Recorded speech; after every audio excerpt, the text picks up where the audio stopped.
Cha kwanza tuanze kwa kumshukuru Mungu kwa sababu nafikiri tumewasili Tabora leo majira saa 10 na sasa hivi tuko mazoezini kwa ajili ya mechi ya kesho. Maandalizi mpaka sasa yako vizuri. Kizuri kwetu sisi ni kwamba wachezaji wote wako vizuri na wote wako salama kabisa kwa ajili ya mchezo wa kesho.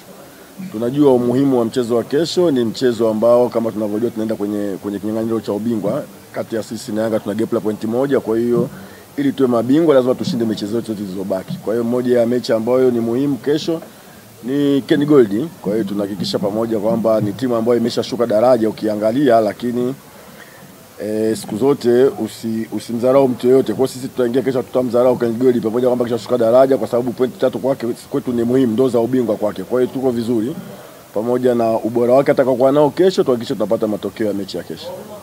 Ken Gold ni timu ambayo ina wachezaji wazuri. Wamekuwa na bahati mbaya kiukweli, wameweza kushuka mapema, lakini wana wachezaji wazuri. Kwa hiyo mechi kama hizi ni mechi ambazo za mchezaji kujiuza. Kwa hiyo wanaweza kuja kupambana kwa ajili ya faida yao ya baadaye, kwa sababu hata kuna ligi. Kwa hiyo ukikutana na timu ya namna hiyo, zote waga ni hatari sana. Kwa hiyo tuna imani itakuwa ni mechi ngumu na yenye ubora zaidi. Kwa hiyo pamoja na ugumu wao, tutahakikisha tutapata matokeo kwenye mchezo wa kesho. Kama maandalizi, huu ni mchezo wa ligi.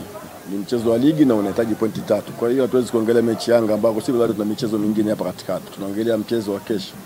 Kwetu ni muhimu na sio mchezo wa maandalizi, ni mchezo ambao tunahitaji pointi 3 ili kuweza kuendelea katika resi za ubingwa.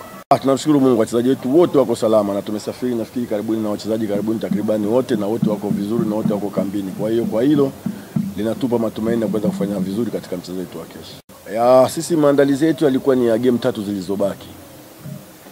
Ndio yalikuwa maandalizi yetu. Kwa hiyo mimi nafikiri hatujaathirika na chochote ujue, kwa sababu ni katika hesabu zetu tushinde game zilizobaki. Kwa hiyo maandalizi yetu yanakwenda pamoja. Kwa hiyo mimi nafikiri hatujaathirika na chochote, tuko tayari kwa ajili ya mechi ya kesho na kesho tunapata matokeo. Nafikiri tukishalalamika sana na hakuna mwalimu yoyote duniani ambaye anataka timu yake icheze kila baada ya siku 2. Lakini ndio ratiba ishapangwa na tumeiona, kwa hiyo hamna ndizi. Lazima tuende ambavyo ratiba inavyosema. Kizuri ni kwamba kama nilivyokuambia, wachezaji wetu wote wako salama. Wote na wote wako kambini kabisa. Na sidhani kama kuna mchezaji ambaye atakuwa ni mashina akacheza kila baada ya siku 2 mechi. Kwa hiyo it means lazima tutegemee kuna rotation itafanyika katika game zote hizi 3. Kwanza kwa kweli niwapongeze na niwaombe, kwa sababu kiukweli wamekuwa na sisi kila tunapokwenda na wamekuwa na sisi kila tunapokuwa katika matokeo ya aina yoyote. Kwa hiyo niwapongeze na niwashukuru na ninawaomba tena kesho waweze kuja kutusupport.